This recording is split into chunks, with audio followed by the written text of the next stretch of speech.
Hi, and welcome to the 7th episode of Reaching Extinction. This week I had the privilege of talking with Adam Domanski, a senior economist from ECONorthwest. He has his undergraduate degree from the College of William and Mary in economics and continued his education at North Carolina State University, where he earned a master's degree and PhD in economics. He's spent 7 years working with NOAA to understand dam assessments and now works for ECONorthwest, specializing in environmental economics, natural resource damage assessment, and applied econometrics.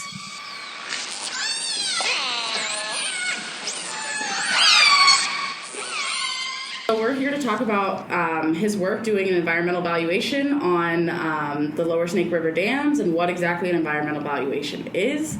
So I have the first question here. So we're just going to discuss what is an economic valuation of environmental resources? Yeah, well, thanks for having me, and thanks for putting this podcast together. Mm-hmm. So economists think about the environment kind of in a very similar way to the way they think about private goods. But the real delineation is in the type of good it is that you're trying to value.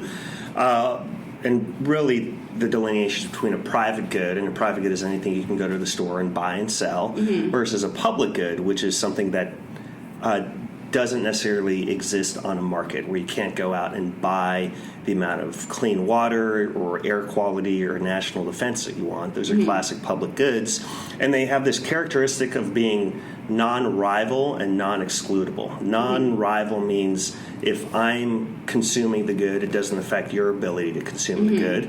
And non-excludable means that someone can prevent you from consuming a good.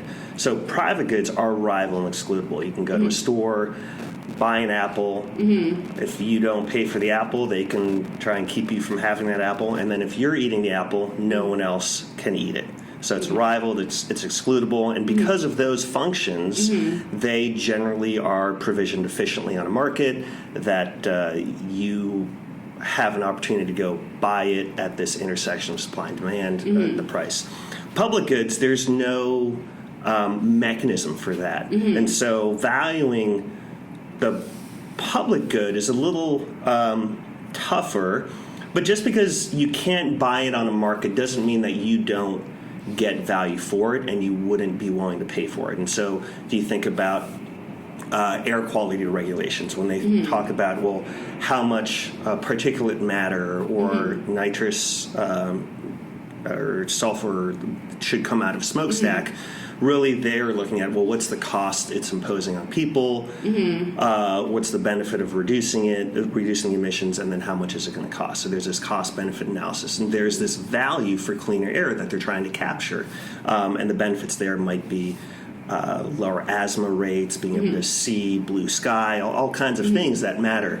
The same thing happens when we talk about ecosystems as well, and the protection of environmental goods. Certainly to the extent that people like seeing and knowing that there are healthy populations of orca, that landscapes are in a natural and unaltered state. Those are public goods that people value. And the tools that we apply there are called non-market valuation. And it's really very similar to the same set of tools that an economist working for a company would apply when they're thinking of introducing a new good to the market. So if you think about Apple thinking about releasing the next iPhone, they've got a choice in what features to put at the iPhone and at what price point. And so they go through a number of exercises of non-market valuation, figuring out, well, what's the demand and what's the optimal price point for this good that people can't buy and sell. And so it's a combination of surveys, it's a combination of looking at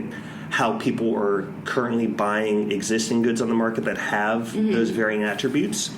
And you put it all together and you say, okay, if we introduce this to the market, this is the value we believe we'll be able to capture. And we can do the same thing for environmental goods as well, is measure a good that you can't buy in the market, but people still have value for. Absolutely. Do you find that challenging to do, like to put a number value on something that, like, I guess we wouldn't traditionally put a number value on, or like other people wouldn't look at a tree and be like, oh, that tree's worth $100 or whatever it's worth?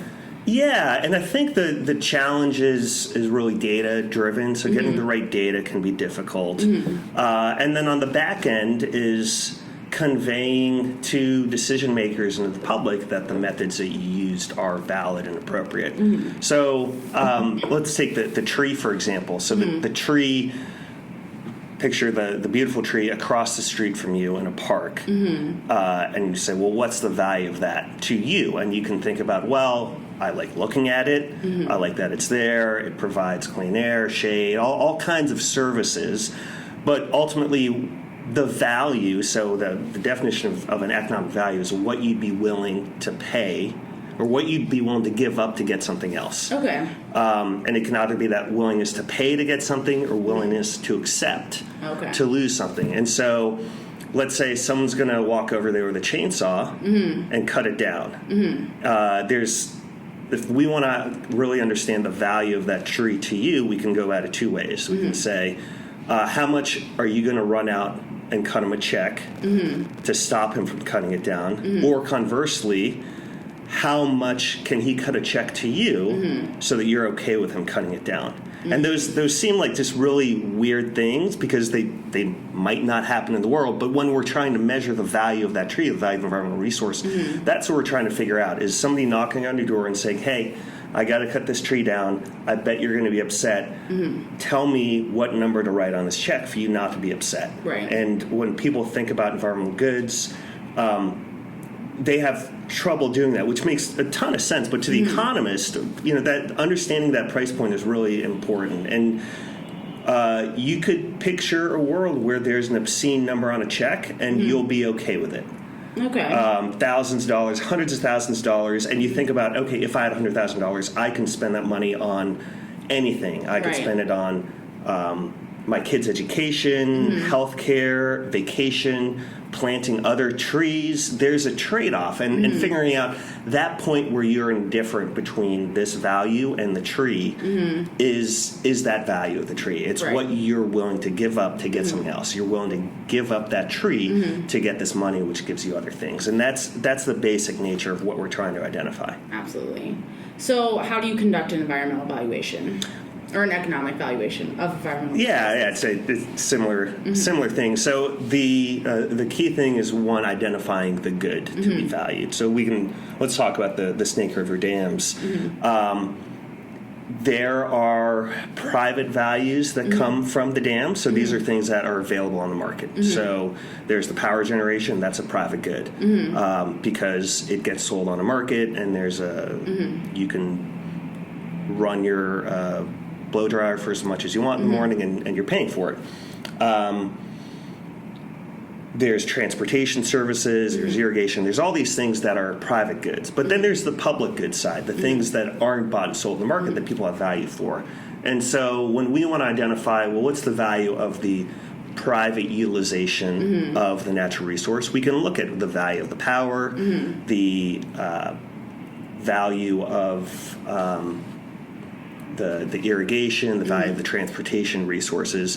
But then when we want to value the environmental goods, we want to understand what those are. The other key thing to start out with is, what is the change that you're measuring? So there's some studies out there, and some people talk about what's the value of the environment as a whole. And that's not really meaningful to an economist, because what we want to know is what's the trade-off that you're going to see. And so let's look at what's the marginal change in environmental quality and identify the value for that. And so once you identify the good, which here it's a river system that has 4 dams in it, or a river system that after removal of the dams eventually returns to a natural state, we want to identify those 2 states of the world and then figure out what are the sources of value that come from it.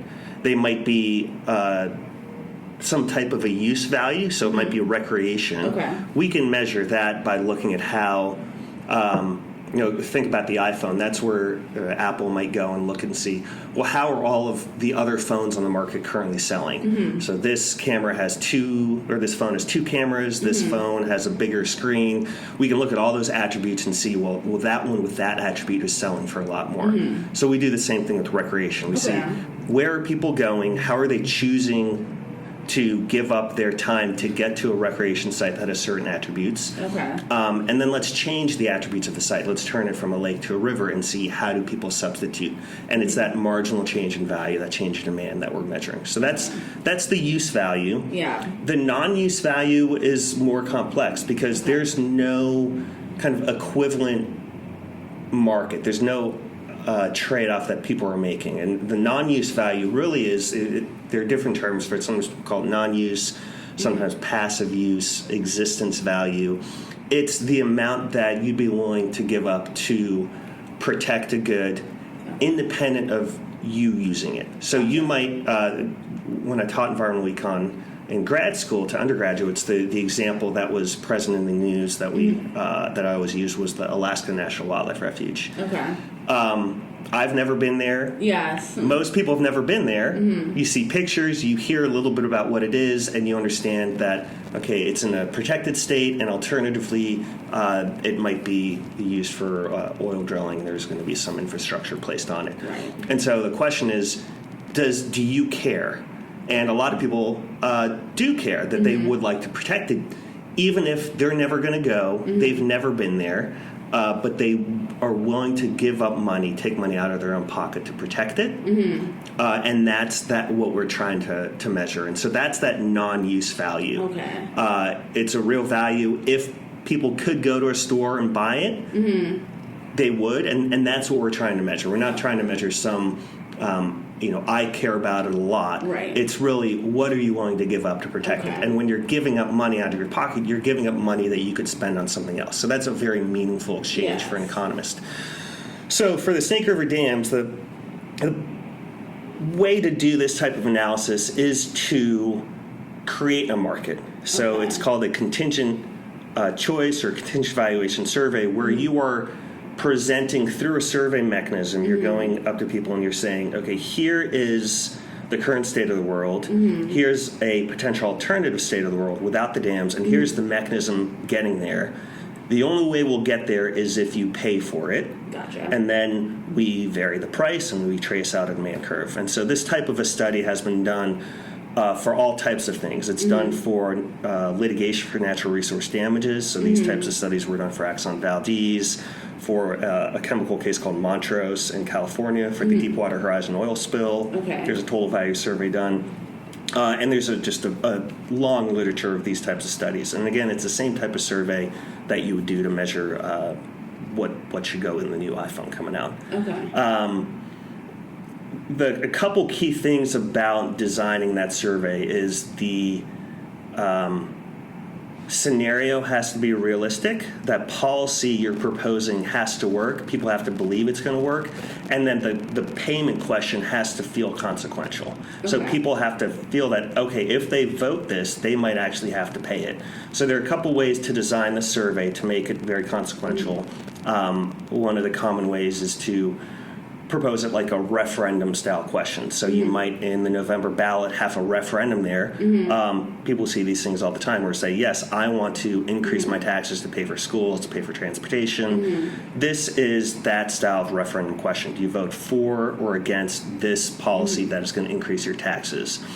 The way we're structuring the survey is like public polling or surveys that occur before a referendum question that are very effective at predicting outcomes on referendums. So what we're trying to do is impose this program that someone's going to have to pay and have them think about their budget constraint and say, yes, I would pay X dollars, or no, I would not. And that's the general approach. Okay, so you just basically go out and you do, is it like a written survey or verbal survey or a little bit of both? It can vary.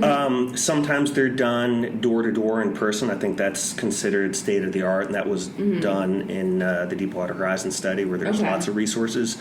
That's obviously very expensive and difficult to do. So there are mail survey approaches and internet survey approaches that use appropriate statistic sampling techniques and measure the population appropriately. Okay. So how, if you're doing like the internet or the ones that are by mail, how do you avoid bias? Because it seems like maybe some people might seek out those sort of things if they have a special interest in it. Right. Yeah. No, that's a great point. So the couple key things to do is make sure you're randomly sampling the population. Okay. You'll always have a response rate. So you'll have some portion that responds to the survey, some portion that does not.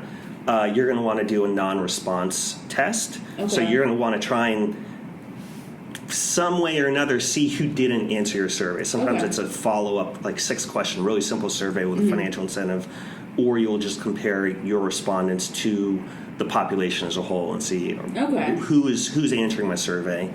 And then the design of the survey is very important. You don't want to tweak the language in any way that's going to get a result. You want it to be very neutral. When we're talking about oil spills, you don't want to show animals that look like they're covered in oil because it's going to evoke an emotional reaction. So the design of the survey matters a lot. Yes, absolutely.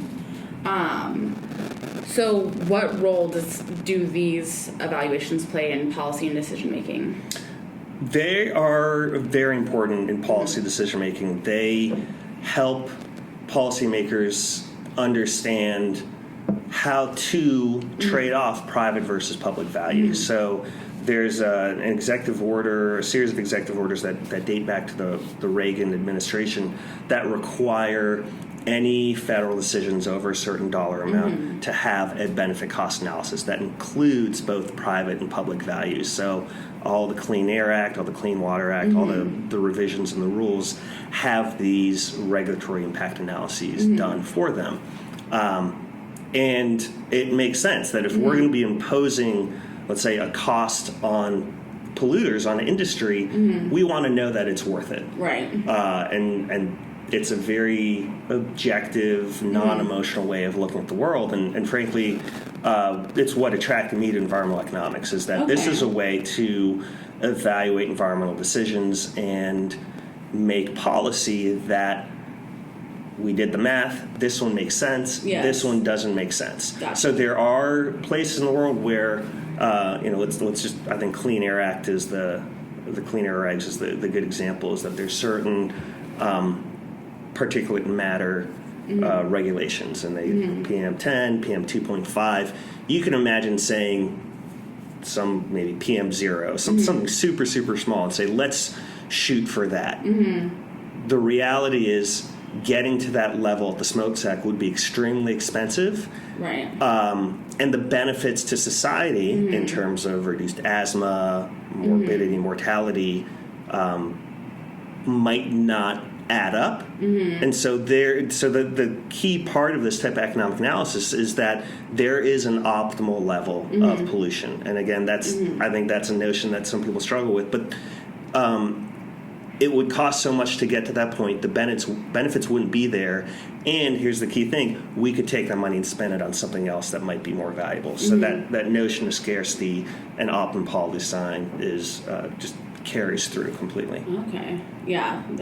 It seems like it's a little bit like you're able to put like actions behind what you want to do, like through this. Like you're actually able to effectively use tools that come up with realistic solutions, as opposed to, I don't know, sometimes when we look at scientific things, I feel like we have this grandiose idea of like what we can do, and adding the economic value seems to make it a little bit more realistic. Yeah, and that's what is appealing to me. But again, that there are policy proposals which might not be optimal. Yes. And the fact that those exist are actually, I think, very appealing to the validity of economics as an environmental tool.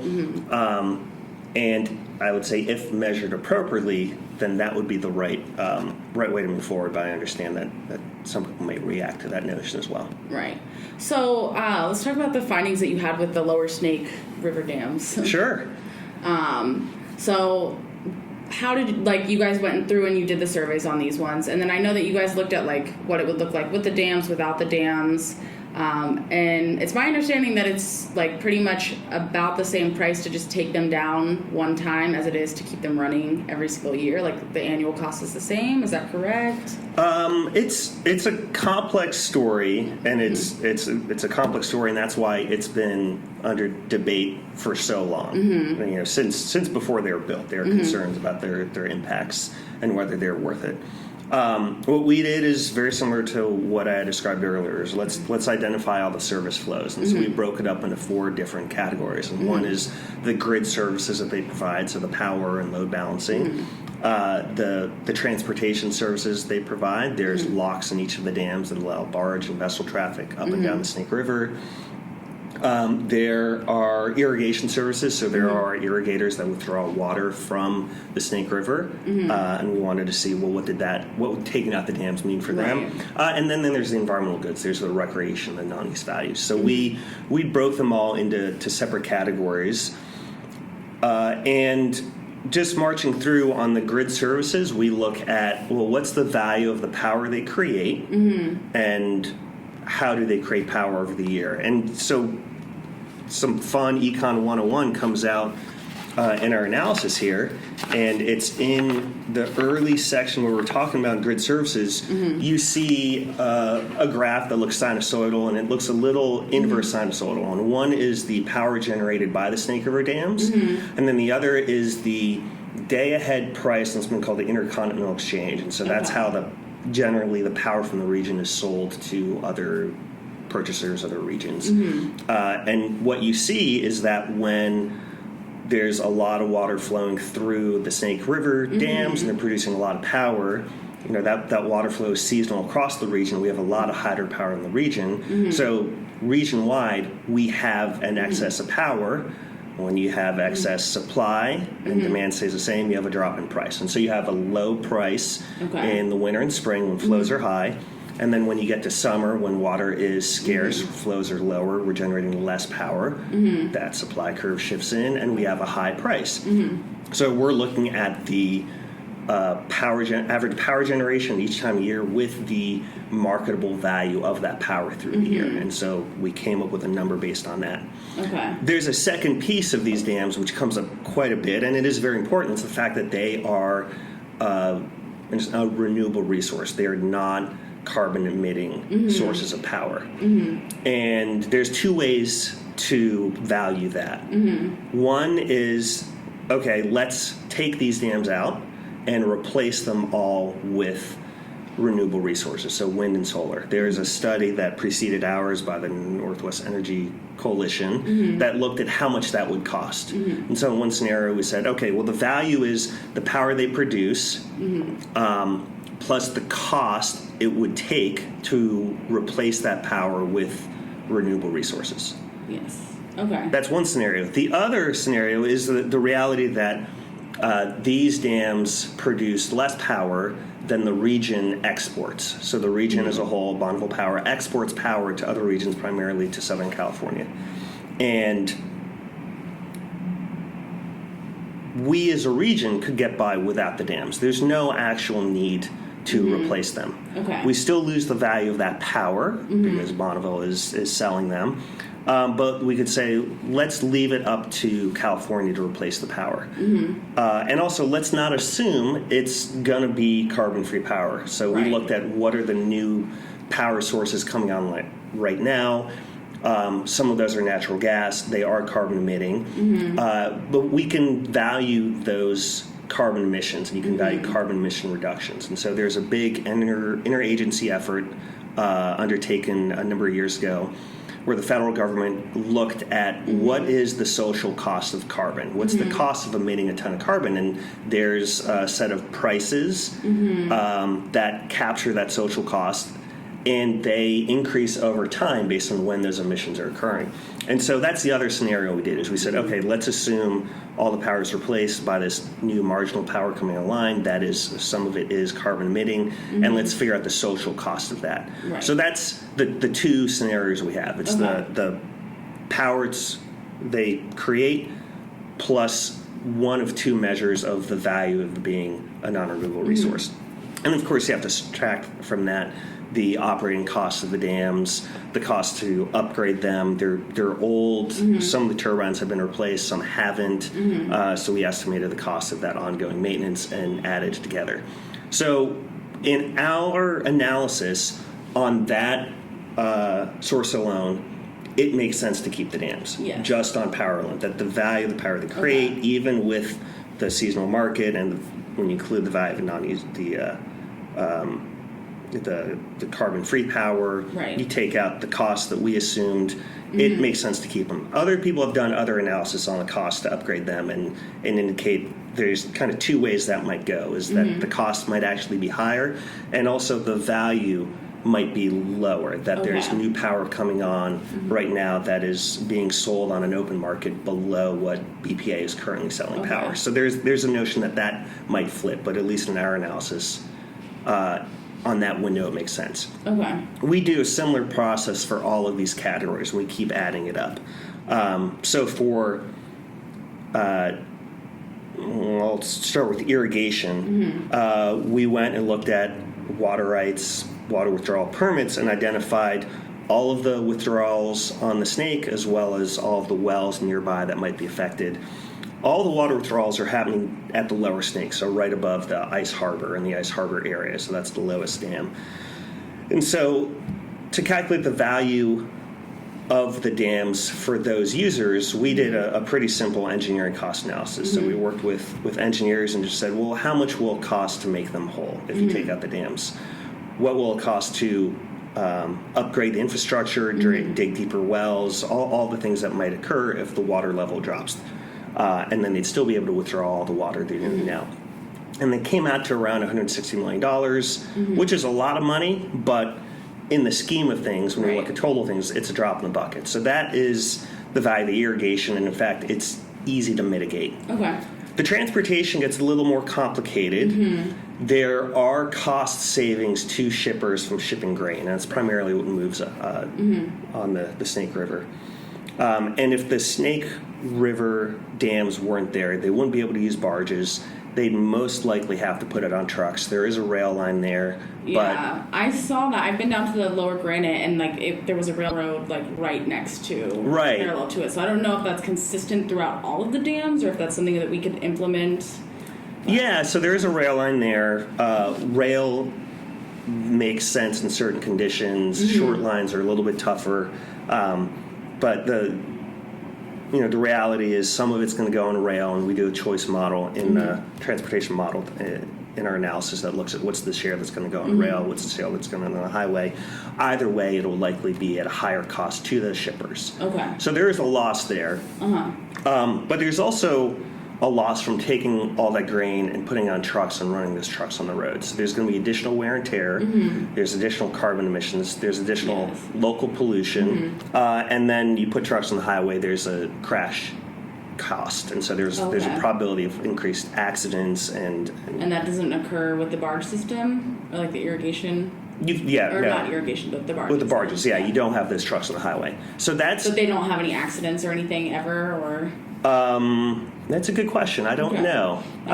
We didn't look into that. Okay. But with the analysis we did is very similar to what Department of Transportation does when they're looking at highway infrastructure, is they look at what's the total set of costs. And we do these highway cost allocation studies for different states. We do them for Oregon, Missouri, that look at, who is bearing the costs of the highway system. Right. And so you notice there's private and public costs. There's private costs to the shippers, there's public costs in terms of all these other things. Right. We apply those same tools. We use a social cost of carbon, local cost of those emissions for health impacts, crash incidents cost, and we add that up. And so there is a cost from taking out the dams, but then we went and looked at the Army Corps Civil Works budget and how much money that they get appropriated from Congress to maintain the dams for the purposes of transportation. And even all of those costs don't add up to how much federal money is being spent on the dams. Okay. So that's where our result comes that, even if you don't take out the dams, it probably doesn't make sense to operate them as transportation infrastructure. Right. That you could just cut people checks. The federal government would save money. Yeah. And we would account for all those costs. So that's another kind of big result is, when you hear people talk about the importance of the dams, they talk about the importance of irrigation and transportation. And really irrigation you can mitigate, and it's relatively not as large. And then transportation as well.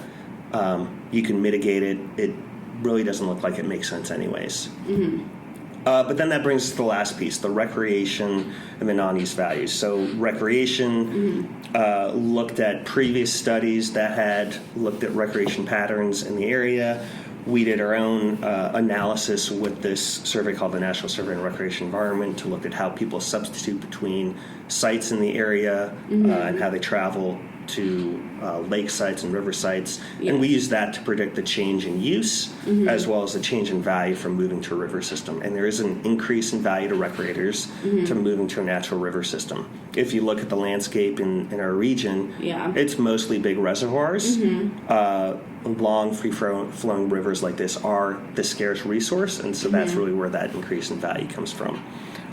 There are people that go out and boat on the rivers, on the reservoirs now. They would not be able to boat in the river system, not necessarily. And so those people would be at a loss. So another thing to kind of keep in mind as we're marching through all these categories, there are winners and losers. Yes. What we're analyzing is the relative magnitude. And then the question at the end is, are the gains big enough that you can compensate the losers? So keeping in mind that, there's the transportation, the shippers would have to pay more, the irrigators may have to pay more to upgrade their infrastructure, and then the recreational boaters may have to substitute to other sites and would be worse off. But there are gains that exceed that. Right. For the non-use values, we didn't have the resources to do a survey on our own, but we looked at the literature to see where have people done studies like this, and how can we use that information to infer what we would get if we did our own study. Right. And we found 3 key surveys. One is a survey funded by Bureau of Reclamation, looking at removal of the Klamath dams in California. So they conducted a non-use valuation survey to look at what are the non-use ecological values of removing the dams. Key thing, Bureau of Reclamation, federal entity, also one of the 3 federal entities involved in the ongoing EIS. So we'll put a pin in that and come back to that. Second set of studies were done by 2 economists at NOAA that looked at the value for restoring salmon populations in Puget Sound. Both of those studies didn't blow things out of proportion. They didn't paint 2 pictures of the world that aren't realistic. For the Klamath survey, the scenario involved a reduction in extinction risk for an endangered population of fish. So it's not we're going to have a zillion fish, you're going to be able to walk across the backs of them, we're going to be eating fish so cheap and happy. That's not what the science says is going to happen, and then that's not what the survey is valuing. For the NOAA surveys done, they looked at recovery of salmon populations over a 50-year time frame. So again, it's something that science could support if actions were taken. And so there we've got 2 sources of non-use values. They're not specific to the lower Snake River dams. So we found another survey done. It was done by an advocacy group, but it was done by a well-respected consulting firm that looked they asked a lot of questions, but there was a question in there that looked exactly like or very similar to the type of question I'd like to ask in a contingent valuation survey. And it's, how much would you be willing to pay in power bills to remove the dams and restore salmon populations? That's the essence of what it is. And so what's useful there is it's the relevant policy scenario, taking out the dams. It's very situation specific. It also has a very realistic payment vehicle, increased power cost, which is part of the story. There's value from that power. We may have to pay higher power costs.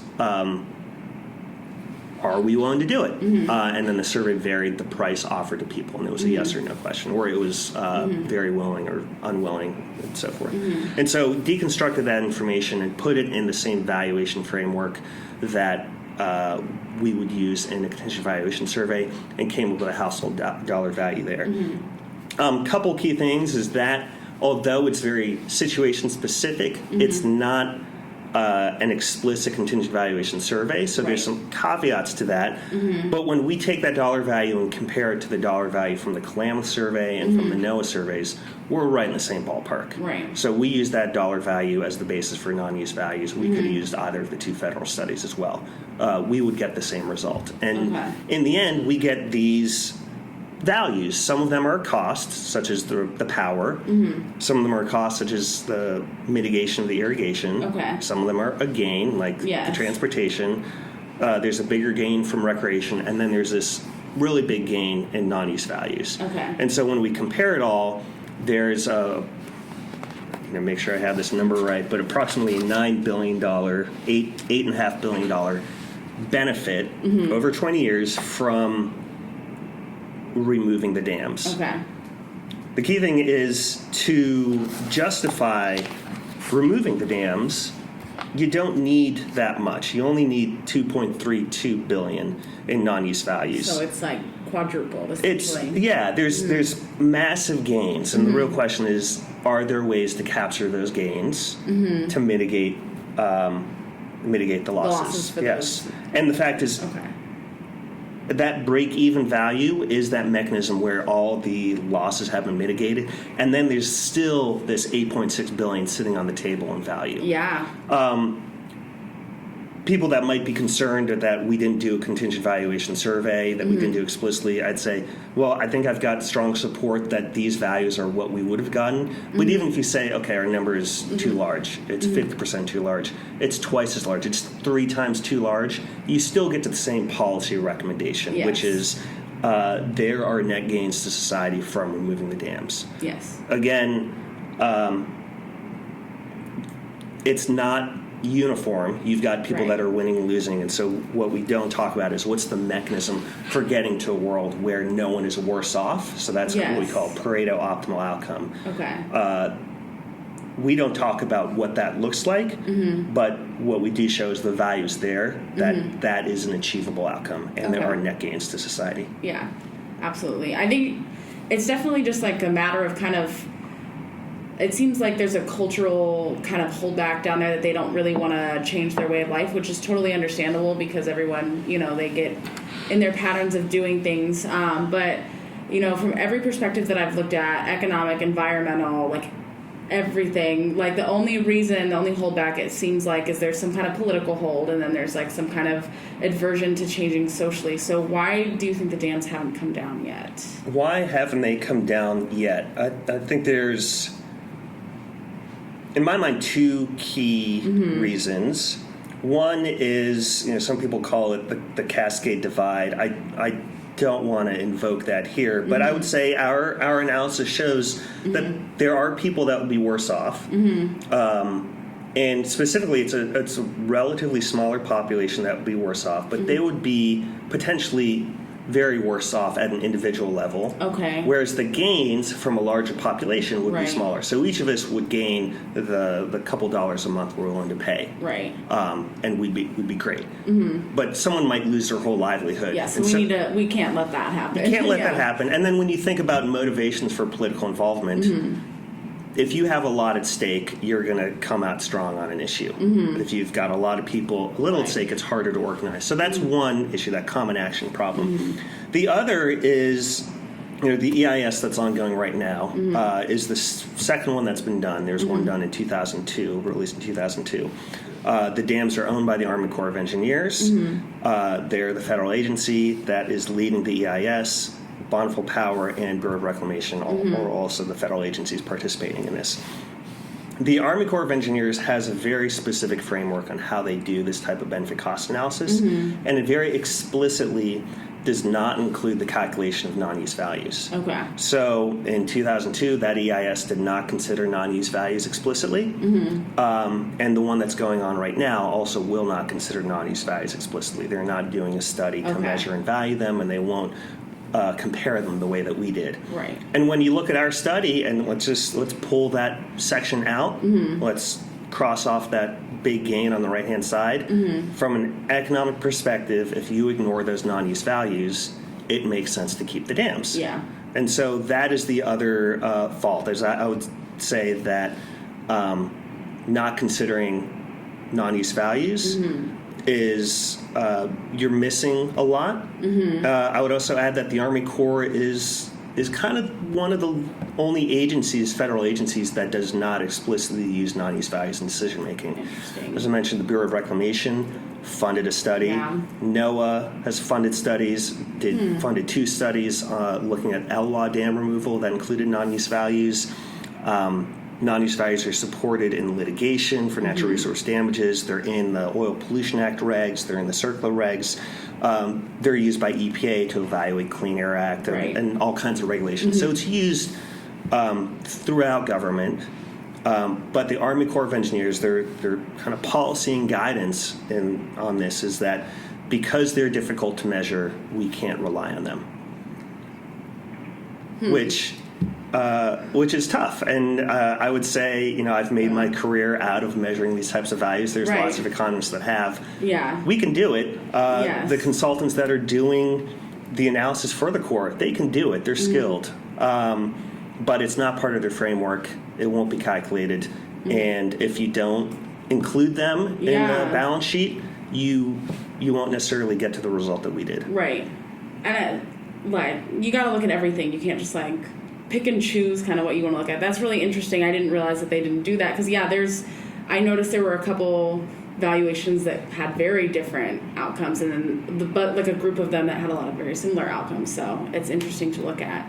So where do we go from here then? With this information that you have and everything that's going on, we have species that are dying and whatnot. Obviously, there's people are going to lose their livelihoods and whatnot. How do we what would you say the next steps are? Yeah, so I'd say when this report was released back in July, it made a lot of press and made a lot of news, certainly on the east side, and mostly among folks that challenged our outcomes and our approach. For me, it was flattering. There's a lot of work that I do that doesn't get read, that doesn't get attention. I interpreted that as, this is valid. We're touching a hot topic, and we did a good job here. And so it's information that helped the conversation, hopefully. Hopefully our approach is digested. It's a thick report. It's written by economists. It's not the most lively read, but we just wanted to lay out everything we could. So this is one part of information that's out there in the world for consideration. There is a process right now. I've mentioned it a couple times about the ongoing EIS, the results. It's an environmental impact statement looking at potential removal of the dams. The results of that will come out, I believe, in February. There's going to be a public comment period, opportunities to respond, and I know a lot of groups are kind of watching that process. And I think it'll be a combination of that EIS, potential legislative or congressional political action that'll make this move. But for our analysis, it's really recognizing, one, the gains are there, but two, they're not uniform. Right. And so paying attention to that policy outcome that makes sense, which is removal of the dams, is as important as identifying who's going to be worse off and how can we compensate them. Help them, yes. Right. Yeah, because you definitely don't want to leave anybody kind of, you don't want to leave people hanging and, screwed or anything like that. So it's, we definitely have to figure that out. So do you just, recommend cutting checks to these people or maybe implementing new infrastructure so that they do have a livelihood? What would that look like to you? Or have you maybe not, explored that as much? Yeah, it's a great question. I have not thought about it a whole lot. I think the easiest, cleanest thing that we have in the report is the irrigation infrastructure. Part of the Klamath Dam removal is an agreement to mitigate for impacts to irrigators. So there's precedent for that. I think that is solvable. Right. Transportation's a little tougher because there are public costs associated with this change, but there could be ways to mitigate that. That would probably take some more thinking. And then at the industry level, there are going to be businesses that currently work for BPA, that work for power transmission, that might be worse off. And it might be some combination of identifying new infrastructure in the region that those industries can go support. So maybe identifying some renewable power that would be built as part of this agreement. Right. The key thing is that there's money on the table here that we're leaving on the table if we leave the dams in place. Right. And let's figure out a way how to capture that. Exactly, yeah, absolutely. I think you answered all of my questions. Is there anything else you want to add, or? No, this has been great. Thanks so much for your attention, and thanks for having me. Yeah, thanks for sharing. I think this will be good because, like you said, that's kind of dense and not a lot of people want to read about economics, so this way they can still learn and gain your perspective. So thank you. Thank you. Yeah.